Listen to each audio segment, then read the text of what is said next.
नाभि मर्म एक महत्वपूर्ण मर्म स्थान है। हम सभी जानते हैं कि जब व्यक्ति गर्भावस्था में माता के गर्भ में होता है तो उसका संबंध माता से सिर्फ गर्भनाल और नाभि के माध्यम से ही होता है। इसी के माध्यम से वो कम से कम 6 माह तक पोषण माता के गर्भ से सिर्फ नाभि के माध्यम से ही लेता है।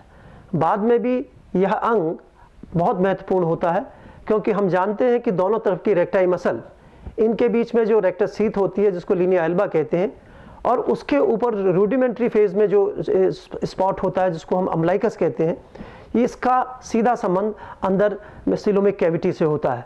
इसके नीचे कोई और स्थान नहीं है। यदि कोई भी इन्फेक्शन या कोई भी चोट नाभि पर लगती है तो सीधे वो पेरिटोनियल कैविटी में या पेट में जा सकती है, जो अत्यंत घातक हो सकती है।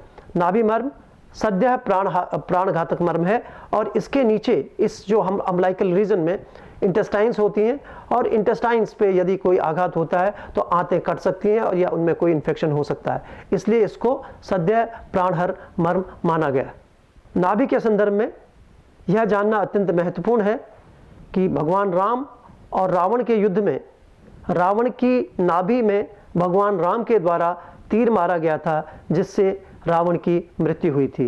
ये अमृत का स्थान भी कहा गया है कि रावण की नाभि में अमृत था और उसको तीर के द्वारा सुखाकर उसकी मृत्यु हुई थी। स्वमर्म चिकित्सा में नाभि मर्म के उत्प्रेरण से जो हमारी स्मॉल इंटेस्टाइन होती हैं उनकी एक्टिविटी को हम लोग स्टिमुलेट कर सकते हैं और उनकी कार्यक्षमता का विस्तार कर सकते हैं।